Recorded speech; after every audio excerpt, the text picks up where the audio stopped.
नमस्कार, मैं हूं केशव मलान और खबर इंडिया की टीम लगातार जो पिछले 3 महीने से फील्ड में घूम रही थी, हर विधानसभा तक पहुंची, हर डिस्ट्रिक्ट तक पहुंची और उसके अनुभव बहुत सारे खट्टे मीठे रहे। लेकिन बात यह है कि आज चुनाव आखिरी हो गया और उसके बाद लगातार हर चैनल अपने अपने तरीके से पब्लिक ओपिनियन के साथ में एग्जिट पोल बता रहा है। लेकिन बात करें, भले ही हमें आपके सामने आने में देरी हुई हो, क्योंकि हमारा सफ़र लगातार अभी भी रास्ते में चल रहा है। और बात करें तो इस समय हम वृंदावन में हैं, लेकिन अब आपके सामने हम खबर इंडिया का एग्जिट पोल रखेंगे और उसके लिए मैं अपने खबर India editor in chief Sushil Chaudhary जी का बहुत स्वागत करता हूं आपका। एग्जिट पोल का बेसब्री से लंबे समय से हमारी जनता को या हमारे जो व्यूवर्स हैं उनको इंतज़ार है। अगर बात करें पहले फेज़ से लेकर के और लास्ट फेज़, क्योंकि आज आखिरी चरण हो गया है, तो ओवरऑल हम बात करें एक एक फेज़ से हम समझने की कोशिश करें तो आखिर क्या आंकड़े हैं, जो खबर इंडिया क्या कहता है। सबसे बड़ी बात है कि जो एग्जिट पोल है वो एकदम सरप्राइज वाले हैं, क्योंकि अगर हम बात करें कि जैसे पक्ष विपक्ष दोनों ने अपनी अच्छी अच्छी फाइट रखी, मजबूती के साथ मैदान में भी रहे। अगर बात भीड़ की करें तो हर चुनावी सभा में बहुत ज़बरदस्त भीड़ रही, परंतु आंकड़े कुछ और कह रहे हैं। यहाँ पर मुद्दे अलग हावी रहे। सबसे बड़ी बात है, अगर हम फर्स्ट फेज की बात करें तो यहाँ पर लॉ एंड ऑर्डर का मुद्दा इतना हावी रहा और यहाँ पर जो किसानों की जो मूलभूत जो समस्या है वो भी हावी रहे। कहीं ना कहीं अगर देखा जाए तो फर्स्ट फेज और सेकंड फेज किसान बेल्ट माना जाता है, जाट बेल्ट भी माना जाता है। यहाँ पर जो देखने को मिला है कि जो आंदोलन है वो भी हावी रहा, परंतु वो हावी वहाँ तक रहा जो कार्यकर्ता है या बीकेयू के कार्यकर्ता है या फिर रालोद या सपा के कार्यकर्ता है वहाँ तक, परंतु आम वोटर पर उसका कोई प्रभाव नहीं रहा। सबसे बड़ी बात है कि पहला फेज था 58 सीटों पर, वहाँ पर अगर हमने जो अपनी एनालिसिस निकाली है तो वहाँ पर 45 से लेकर के 48 सीटें भाजपा के खाते में पहुंचती हुई नजर आ रही हैं और समाजवादी पार्टी की 8 से 10 और बसपा भी कहीं ना कहीं यहाँ पर 2 सीटें निकालने में पूरी कामयाब है। अदर को भी कहीं ना कहीं 1 सीट के हमारी तरफ से दिया जा रहा है। तो अगर यहाँ पर देखें कि जो आंदोलन की जो कसक थी, किसानों में जो एक लंबा समय वहाँ पर निकला आंदोलन का, तो वो भी कहीं ना कहीं खटास रही। इस वजह से जैसे पिछली बार 58 में से 53 भाजपा के खाते में थी, तो वो कहीं ना कहीं वो ग्राफ थोड़ा सा कम हुआ है और इतना नाराज जो जाट देखने को मिल रहे थे, परंतु वो वोटिंग के टाइम पर वो इतना नाराज नहीं रहा, क्योंकि उसको सहूलियत मिली अपने खेत में जाने की, ट्यूबवेल चलाने की, दिन में लाइट मिलने की।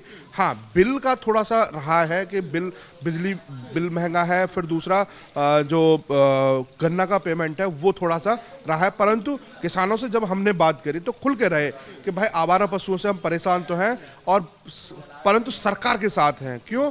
क्योंकि कहीं ना कहीं जो सुरक्षा है वो हमको दी है। उनका एक छोटा सा डायलॉग था कि हमारी रास्ते में बीड़ी भी खोस ली जाती थी, तो ये आप समझ सकते हैं कि 10 रुपए का बीड़ी का बंडल माचिस रास्ते में चलते हुए लोगों के वो चुरा लिए जाते थे, जबरदस्ती छीन लिए जाते थे। तो वो इस तरह का माहौल था। योगी सरकार आने के बाद से ये परिवर्तन आया। हम आपसे ये समझने की कोशिश करेंगे, क्योंकि फर्स्ट फेज में जिस हिसाब से आप बता रहे हैं कि सुरक्षा एक बड़ा मुद्दा रहा, जो किसान आंदोलन की जो बात कही जा रही थी वो हावी नहीं हो पाया आम जनता पर, क्योंकि रालोद या भाकियू या सपा के कार्यकर्ताओं को छोड़ करके। अगर बात करें छपरौली सीटें कैसी मानी जाती है जो पहले से रालोद का गढ़ रही है, अगर बात करें चौधरी चरण सिंह की जो पहले से ही वहाँ से लड़ते चले आए हैं, अगर वहाँ की बात करें उस विधानसभा की, तो वहाँ का एग्जिट पोल क्या कहता है और वहाँ के वोटर्स पर किस तरह का प्रभाव रहा? देखो, छपरौली क्या है कि बागपत जिला लगता है। बागपत में 3 विधानसभा हैं, बड़ौद, छपरौली और मैन बागपत। बागपत जो शहर है जो वो तो सीधा सीधा बीजेपी के खाते में योगेश धामा के साथ है, क्योंकि वहाँ के लोगों ने नवाब को नहीं एक्सेप्ट किया। दूसरी बात हम करें कि बड़ौद की, बड़ौद में जो टिकट है रालोद के पास, रालोद और भाजपा की कड़ी टक्कर है वहाँ पर, और वहाँ कड़ी टक्कर जो देखने को मिली है वो किसानों की वजह से देखने को मिली है। पूरा जाट बाहुल क्षेत्र है। इसी तरीके से छपरौली है।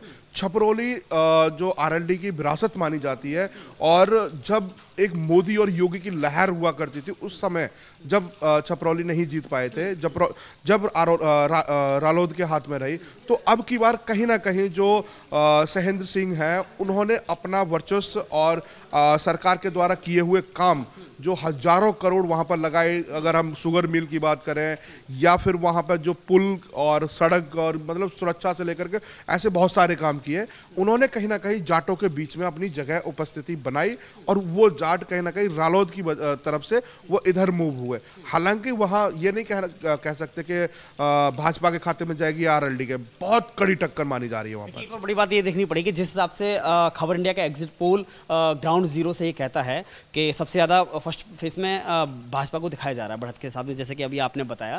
लेकिन बड़ी बात यह है कि जिस हिसाब से सपा से गठबंधन जो किया था रालोद ने, अगर बात करें चेहरा जयंत चौधरी ने, क्या वाकई में जयंत चौधरी का चेहरा कोई कामयाब नहीं हुआ, या फिर जो जिस तरह से उन्होंने कहा कि भाई हिंदू मुस्लिम आप छोड़ दीजिए और इधर ध्यान दीजिए, जो जाट वोटर्स को क्या वो आकर्षित नहीं कर पाए? देखो, सबसे बड़ी बात है कि केशव जी, अगर हम बात करें कि इनकी जो सीट का बंटवारा है वही इनको लेकर के डूबा।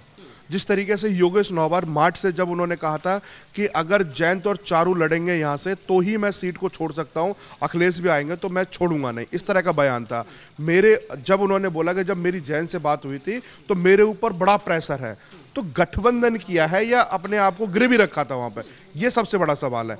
क्योंकि गठबंधन में अगर हम भाजपा के साथ अनुप्रिया पटेल की बात करें तो उन्होंने ये शर्त रखी हुई थी कि जहां मेरा व्यक्ति है वहां मेरा व्यक्ति रहेगा, वहां आपका नहीं आएगा। जिस तरीके से प्रतापगढ़ के अंदर उनकी मां सपा से चुनाव लड़ी तो अपनी मां के स्वाभिमान के लिए उन्हें अनुप्रिया पटेल ने अपनी सीट को छोड़ दिया, तो वहां पर उसका समझौता नहीं था, वहां पार्टी गाइडलाइन के हिसाब से उसने काम किया। परंतु यहां पर दूसरा ही अलग रंग देखने को मिला, सिंबल साइकिल होगी या नल होगा, प्रत्याशी दूसरी पार्टी का होगा। तो इस वजह से ना तो जाट अपने आप को समझ पाए कि हम किधर जाएं, और ना ही उन्होंने वो मुस्लिम और जाट वाला जो कम्युनिकेशन सेट करने की कोशिश की थी वो सेट नहीं हो पाया। अभी आपने जो जिक्र किया ना मुस्लिम जाट वाला, अगर आखिरी सवाल फर्स्ट फेज से जुड़ा हुआ हम करें, क्योंकि आगे भी हमें बढ़ना है दूसरे चरण पे, कि फर्स्ट फेज में जाट ने सपा का कितना साथ दिया और मुस्लिम ने रालोद का कितना साथ दिया, क्योंकि जिस हिसाब से गठबंधन प्रत्याशी उतारे गए? सबसे बड़ी बात है कि अगर हम देखें कि तो इन्होंने कई ऐसी विधानसभाओं पे अपने अपने प्रत्याशी उतारे। सबसे बड़ा कैराना, अगर कैराना की बात करें तो वहां पर 15 से 18,000 जाट, और एक तरफ अगर देखें तो 1,45,000 मुस्लिम, और एक तरफ अगर हम देखें तो पूरे मिलाकर के 1,50,000 वहां पे हिंदू होता है। तो नेट टू नेट फाइट होगी। अगर जिस तरीके से अगर हम योगी जी के बयान पे जाएं 80-20 वाले पे, तो नेट टू नेट है, वही 4-5 हजार का हार जीत का है। परंतु वहां पे क्या है कि नेट टू नेट में जो 80 से 20% वाला हुआ था वो कैराना पे कहीं ना कहीं साबित होता हुआ दिखाई दिया। जो वो बयान आया था कि हम 90,000 हैं, देख लेंगे वाला बयान, वही इसी वजह से हुआ। पहले 80-20 हुआ, फिर धमकियां हुई, घुस भरने की बात हुई, जाटों में घुस भरने की बात हुई। इस वजह से पूरा हिंदू इकट्ठा होगा। जो जाट नाराज थे वो भी कहीं ना कहीं मृगांका के सिंह के साथ रहे, परंतु यहाँ पर नेट टू नेट है, हार जीत नहीं कहा जा सकता। अब आगे बढ़ते हैं। मैं जानना चाहेंगे कि खबर इंडिया का एग्जिट पोल दूसरे चरण की क्या कहता है? यहाँ पर 55 विधानसभाओं का चुनाव था, इसमें वोटिंग हुई। उसके बाद 25 से 32 सीटें हमारे आंकड़े में बीजेपी के खाते में जा रही हैं और 30 से 32 सीटें सपा के खाते में जा रही हैं। कहीं ना कहीं बसपा भी यहाँ पे भी कम नहीं पड़ रही है, 3 सीटें उनके खाते में जा रही है, 1 सीट अदर में या कांग्रेस की भी हो सकती है, कोई और भी हो सकता है। तो इस तरह का यहाँ पे माहौल है। और बाकी अगर हम बात करें जिले लेवल पे, तो जैसे कि आपने अयोध्या कवर किया, अगर उसे बाद में जाएंगे दूसरे चरण पे, अगर हम थोड़ा सा समझने की कोशिश करें, जिस हिसाब से आपने कम सीटें दी हैं, खबर इंडिया का एग्जिट पोल जो कह रहा है आपका, तो उसमें वाकई में ऐसा कौन सा मुद्दा रहा जिसके वजह से भाजपा कमजोर रही है? यहाँ पे सबसे बड़ी बात है कि मुस्लिम बाहुल क्षेत्र में ऐसे कई जिले आते हैं, जैसे रामपुर हो गया, मुरादाबाद हो गया, बरेली हो गया, ये मुस्लिम डोमिनेटेड एरिया है। यहाँ पे कहीं ना कहीं किसी किसी जगह पे, तो जैसे रामपुर की बात करें तो यहाँ 80% मुस्लिम है, तो वहाँ पे तो भाजपा के प्रत्याशी जीतना तो मुश्किल क्या नामुमकिन है। तो सीधा सीधा वहाँ पर अगर बात करें बरेली, तो वहां पे भी इसी तरीके का है। बिजनौर में भी कई विधानसभाएं ऐसी हैं, वहां पे भी जाट मुस्लिम वाला खेल हुआ है। तो इस वजह से हो सकता है कि वहां पे भी इस तरह की चीजें निकल करके आएंगी। एक चीज समझना बड़ा दिलचस्प है कि जिस हिसाब से आपने कहा कि मुस्लिम बाहुल है, इसलिए कम खाते में भाजपा के में जा रही हैं, लेकिन बड़ी बात यह है कि क्या वाकई में 5 साल तक जो नारा दिया सरकार ने, सबका साथ सबका विकास हमने किया, या फिर कहीं जो सुरक्षा वाली आप जो बात कर रहे थे, क्या उसका कोई असर कहीं दिखाई नहीं दिया? देखो, यहाँ पर मजे की बात तो यही है कि अगर योजना की बात आएगी तो मकान बनवाने में सबसे ज़्यादा मुस्लिमों के घर बने। राशन की बात हुई तो सबसे ज़्यादा राशन नीचे तबके के लोगों को मिला, गरीबों को मिला। सरकारी योजनाएं सारी की सारी वहाँ मिली, परंतु जब वोट का अधिकार आता है वहाँ पर कहीं ना कहीं जातियों में बढ़ जाते हैं, धर्म के आधार पर चले जाते हैं। यहाँ सरकार का विकास कार्य और उनके बड़े बड़े वादे धरे के धरे रह जाते हैं। कहीं ना कहीं जो अपने पक्ष की बात जो योगी ने कही 80% वाली, उनमें कहीं ना कहीं ये चीज़ें दिखाई देती है, अरे हम क्यों वोट कर दें। और कुछ लोग तो ऐसे भी रहे कि बाबा की सरकार बन रही है, कोई दिक्कत नहीं है, वोट करने के लिए निकले नहीं। अगर मैं बात करूं गाजियाबाद की, वहां पे 50% वोटिंग होती है। परसेंटेज पे हम बाद में जाएंगे। मुझे लग रहा है एक चीज़ और थोड़ा सा हम समझें कि जिस हिसाब से भाजपा ने मुद्दा उठाया था कि अपराधियों को टिकट दिया गया, चाहे उसमें नाहिद हसन का नाम आता हो चाहे फिर आजम खान का नाम आता हो, क्या उसमें कितनी सफलता प्राप्त की भाजपा ने, या फिर दूसरे लोगों को उसमें कितना नुकसान हुआ सपा को खासतौर पर? खास तौर से ये रहा कि अगर हम एक विधानसभा सहारनपुर से लेकर के अगर हम बात करें वाराणसी और वहाँ तक लास्ट वाले उसमें, तो ऐसे बहुत सारे ऐसे चेहरे रहे कि जो कम से कम सपा में 60 से 65% जो ऐसे आपराधिक लोगों को इन्होंने टिकट दिया। नीचे से लेकर ऊपर तक सब जगह यही चर्चा रही कि यार ये जब आपराधिक तत्वों को जब दिया गया है तो कहीं ना कहीं नुकसान हमारा भी हो सकता है। तो इस वजह से कुछ जो एक 10% जो वोटर होते हैं ना, जो चुनाव का दिशा बदलते हैं, उनके ऊपर ये छाप छोड़ता है। वही छाप कहीं ना कहीं अखिलेश को भारी पड़ी और जयंत चौधरी को भी भारी पड़ी फर्स्ट और सेकंड फेज में। अब आगे समझने की कोशिश करें, तीसरा और चौथा चरण एग्जिट पोल क्या कहता है खबर इंडिया का?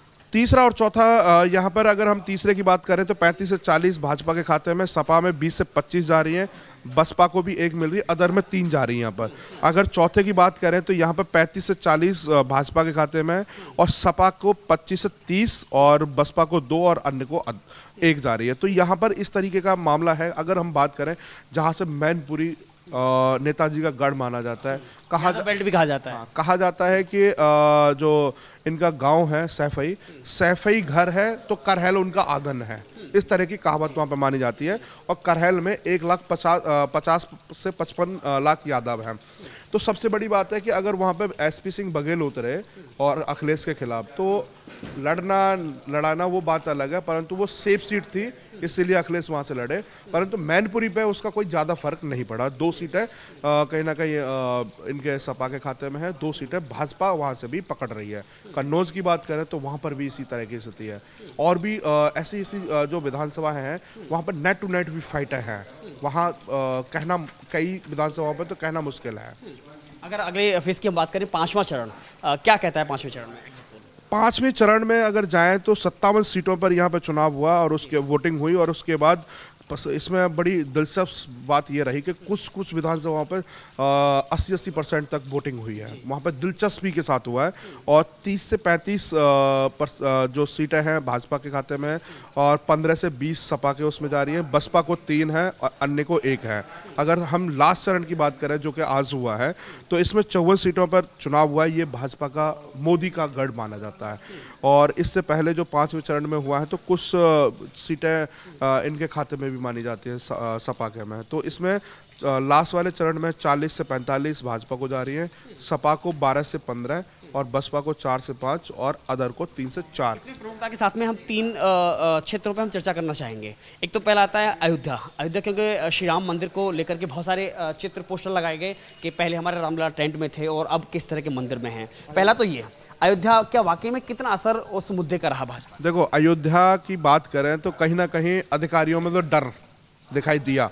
जैसे कि डीएम साहब ने अपना भगवा से वो जो जिलाधिकारी आवास लिखा हुआ था, भगवा से उन्होंने वो ग्रीन करा दिया, ग्रीन से फिर रेड हो गया, रेड से फिर भगवा में हो गया। तो अधिकारियों में तो कहीं ना कहीं डर दिखाई देने लगा था। और हालांकि हो सकता है कि अगर सीएम आवास की बात करें तो वहां तक भी वो डर कहीं ना कहीं पहुंचा होगा। पर आज एग्जिट पोल देखने के बाद उनको तसल्ली मिली होगी और ठंडा पानी पी करके आराम से चैन की नींद सोएंगे आज। अगर मैं बात करूँ कि जो हम 3-4 प्रमुख जगह हैं, जैसे मथुरा, अयोध्या, गोरखपुर और बनारस, ये गढ़ हैं।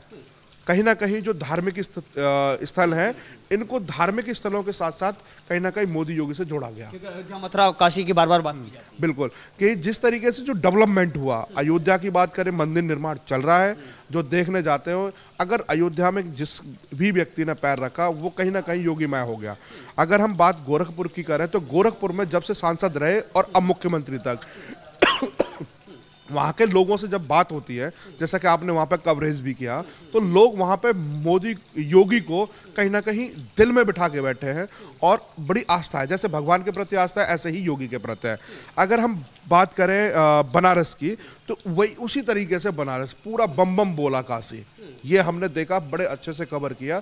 और जिस तरीके से वहां पर 8 विधानसभा है, 8 की 8 कहीं ना कहीं भाजपा के खाते। जैसे कि आपने अभी जिक्र किया गोरखपुर का, गोरखपुर में हमने जैसे कि मैंने सबसे ज़्यादा उसे कवर किया, तो हमने एक चीज़ बड़ा देखी कि उसमें ऐसे पूरे, मुझे लगा उत्तर प्रदेश में एक ऐसा क्षेत्र था कि जहाँ पर मुस्लिम ने ये बोलने की या तो हिम्मत नहीं जुटाई या फिर मानिए कि वो सच्चाई थी कि उनके भी मन में अगर था तो वो योगी ही विकल्प था, क्योंकि गोरखपुर जिस हिसाब से एम्स का, क्योंकि दिल्ली के बाद में अगर एम्स कहीं स्थापित हुआ है तो गोरखपुर में स्थापित हुआ है। और बहुत सारे विकास, चाहे वो तालाब स्थापित करने की बात रही हो, चाहे सौंदर्यकरण की बात रही हो, या चौड़ीकरण की बात रही हो। अगर बात करें काशी की, एक बार आपसे समझने की कोशिश करें, क्योंकि काशी लास्ट का फेज था और जिस हिसाब से हमने देखा कि आखिरी चरण में अखिलेश यादव भी वहाँ पे थे, प्रियंका गांधी और राहुल गांधी वहाँ थे। राहुल गांधी उससे पहले कहीं नजर नहीं आए, वहाँ भी नजर आए। मजेदार बात मैं बताता हूँ कि मोदी योगी के आने से क्या बदलाव आया।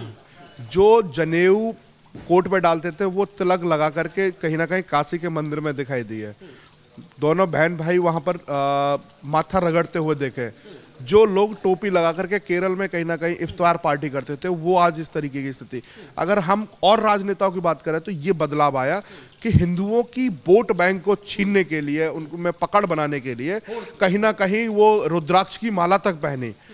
जो टोपी पहनने वाले लोग थे, जो टोपी पहन करके जो 20% वोटों को लुभाने की बात करते थे, वो 80% वोटों के पीछे भागे। ये सबसे पहला। इसमें एक नाम और शामिल है, जो कि ममता दीदी पश्चिम बंगाल से आकर के जो जय श्री राम के नाम पर उबाल खा जाती हैं, वो भी मंदिर के सामने। इसमें सबसे बड़ी बात है कि ममता बनर्जी को यहाँ पर लाना, ये सबसे बड़ा सवाल है। क्यों? क्योंकि अखिलेश के साथ वो 24 देख रही हैं, क्योंकि यूपी जिसने जीता वो दिल्ली पहुंचता है, ये ऐसा माना जाता है। परंतु क्या है कि ये गठबंधन जो हो रहा है, जैसे 19 में हुआ था, 31 पार्टियां एक मंच पर नजर आई, परंतु प्रधानमंत्री चेहरा एक भी नहीं बता पाया। अब कहीं ना कहीं ममता बनर्जी उसको सिंक्रोनाइज करने की कोशिश कर रही है कि सभी गठबंधनों को इकट्ठा करके इसमें सेमीफाइनल में अखिलेश के साथ रह करके 24 में अपनी बाजी मार जाए। सबसे बड़ी बात एक और यहाँ पर है कि जो मुस्लिम बांग्लादेशी या बंगाल के मुस्लिम इधर रहते हैं, उन वोटों को लुभाने के लिए, उसके लिए वो ममता बनर्जी को बुलाया गया कि कहीं कुछ इधर उधर ना हो जाए। दूसरी बात यहाँ पर देखने को ये मिलती है कि ममता बनर्जी का बाकी किसी पर कोई प्रभाव नहीं है। अगर हम वहाँ जो देखने को मिला, वहाँ जो ठाकुर यादव, वो एक कहीं ना कहीं सामंजस्य वाली चीजें रहीं और उन्हीं के इर्द गिर्द वो जो 6वां और 7वां चरण वोटिंग का रहा है। सवाल अगर मैं समझने की ये कोशिश करें, क्योंकि जिस हिसाब से पिछले विधानसभा चुनाव, यानी कि जो 70 का चुनाव था, जो भाजपा को सीट मिली 350 के आसपास, लेकिन अभी जो आप दे रहे हैं 255 से 290, अगर हम 290 ही मान के चलते हैं, तो इसमें सबसे प्रमुख अगर एक जवाब में हम समझना चाहें तो ऐसा कौन सा कारण है कि जिसके कारण सीटें कम हुई हैं? क्योंकि हमने देखा है कि वोट परसेंटेज कहीं ना कहीं सबसे ज़्यादा भाजपा को नुकसानदेह साबित हो रहा है। मुझे देखो केशव जी, सबसे बड़ी बात ये आती है कि अगर जो वोट परसेंटेज कम जहां हुआ है और जहां बम्पर पड़ा है, जहां बम्पर पड़ता है, जहां 70 से ऊपर जाता है, तो वो बदलाव चाहता है। चाहे तो वो प्रत्याशी का बदलाव हो, चाहे वो सरकार का बदलाव हो।